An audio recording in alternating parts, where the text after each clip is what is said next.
What's up, Call of Duty campaign enthusiast? I am back with another campaign guide. In this one I will be showing you guys how to obtain the 4 Dark Ops calling cards in the Black Ops 6 campaign. So for these, not too bad at all. You're going to need to do 4 missions in total, and those will be Most Wanted, Hunting Season, Under the Radar, and Separation Anxiety, the Lies, which is the second part of that mission. So with that said, let's jump right on into Most Wanted here. First up, we have the Phantom Presence calling card, which requires you to sneak through the Black Site Intel Center without being detected in the Most Wanted mission. So, after you have acquired the Senator's retinal scan by one of the 3 methods that you chose, you will come down here and you will gain access to the bunker. Once you have gotten into this bunker, then Troy will tell you that you can do this loud or quiet, and he will have your back either way. In order to achieve this calling card, we are going to want to do this nice and quiet without being seen or detected in any way, shape, or form. So once the cutscene has concluded and you have free reign, you're simply going to follow these exact steps and you will be golden. You're going to come off this room to the right. There will be 2 guards in here. Hopefully you have some throwing knives. It's going to take both of them out right there. If you do not, you can do this exact sequence you see me doing here with your pistol. You can actually even line up the first 2 guards we killed with 1 headshot. So after you've cleared out all of these guys you see me clear here, it would be 4 enemies in total. You are going to now make your way ever so slowly upstairs. There will be a 5th enemy. We're going to take him out again with our throwing knives. Preferably I like to keep at least 2 on me, so I would try to pick them up whenever I could from the dead bodies. If not, you can get away with probably just doing 1 in a pistol shot. But as you're going to see, we're going to round up from these stairs, come down the right hallway, take these 2 guys out, and to be honest with you, we're almost home free. You can come down these stairs. This is one way you can do it. I actually prefer to come over here, lay down, and just crawl over back to this little cubby right here. And there's going to be a nice open window, and you're going to have a nice easy shot. No way of being seen by this guy. Boom, we're going to take him out. Now drop down and lay down, because right here on the other side of this barrier is a guard. And I tried to crouch a couple times, and both times he saw me. So to be safe, I went ahead and laid down for this attempt, and what do you know, we got all the way through. Once you have made it to the stairs, Marshall will give you another voice cue, and at this point you can stand up. I was a little bit extra with it just to be safe, because we had just done it quite a few times. So now that you are in the clear, you're going to run over here, you're going to punch in this key code combination, and by this point you should have done a couple of these by now, so easy money. And now that we're in, we're just going to climb up this ladder here. Marshall will give us another voice line. And once we go through this door and around this corner here, you should have your calling card pop for your first Dark Ops campaign challenge. So moving on to our next, we are going to have Endless Options, which requires you to destroy all Scud missiles without using C4 in hunting season. So this one's fairly straightforward. If you come over to the beginning of this, then you take a right down the mountainside. You can grab this rocket launcher here. It has 5 shots, plenty enough, as there are only 4 scuds in total, with this being the first.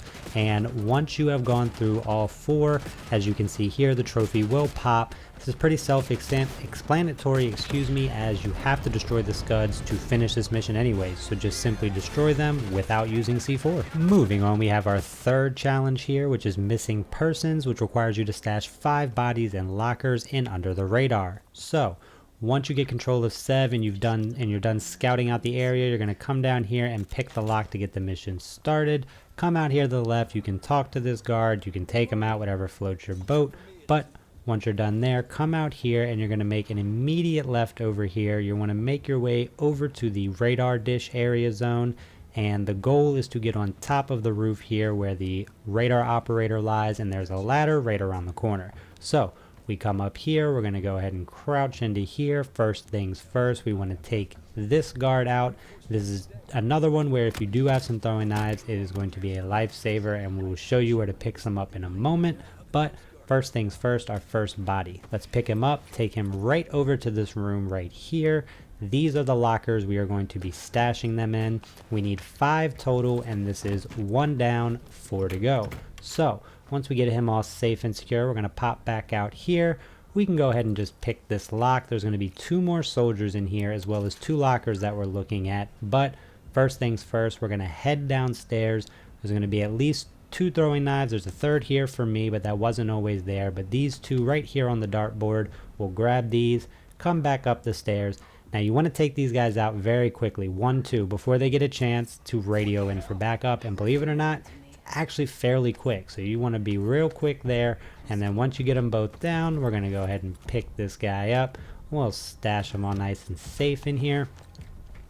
And then we will spin around here, grab our third body, and stash him away nice and safe. So we have 3 down, and we've only been in 1 building, right? So this trophy so far, or this challenge, excuse me, not too bad at all. Now that we have him all safe and secure, we're going to go ahead and spin around. We're going to come downstairs and outside. Now you want to go ahead, you can ignore him and make your way over to the missile site. So not the helicopter, but the SAM missile site, which is going to be over here to the left as we round the corner. There's going to be 1 more soldier in here that we can go ahead and take out and stash in a body, and then the other one is in the building right next door. So we're going to head on into here. We're going to take this guy out. You can silent take him down, you can shoot him if you have a silenced weapon, or just throw a knife in his back, because why not? So scoop him up. We're going to stash him away in here, and this will be our 4th body. We only have 1 more to go, and he is going to be right next door. So once we get him locked away, we'll pick this lock. Now the area we're heading into here is a restricted area, so if they do see you, they will alert. So we'll stay nice and low here, no one around, so we're going to book it. And here's our final victim. We'll knife him. Beautiful. Scoop him up, and look at that, the locker happens to be right here. So follow this one step by step. You can get all 5 bodies pretty much right next to each other, and within just a couple of minutes, and as soon as you lock him away, you should get your calling card to pop, and we are on to our final challenge. So for our 4th and final Dark Ops challenge, we have Keneticist, which requires you to complete the time trial in a single run in separation anxiety. Thankfully, this challenge is fairly early on, so once you have gotten through the little interactive cutscene part and you are dropped into here, you're just going to come over here, go under these barrels. Don't even pick up the gun. Your goal is to simply get to the grapple gun, so just beeline your way over to here, ignore these enemies, and grab your grapple gun. We have 12 seconds. We are good to go. We're going to zip. 6 seconds. We got 1 more zip. 5, 4, 3, 2 seconds. 1 second to spare. We're going to make it, even though I kind of botched it a little bit.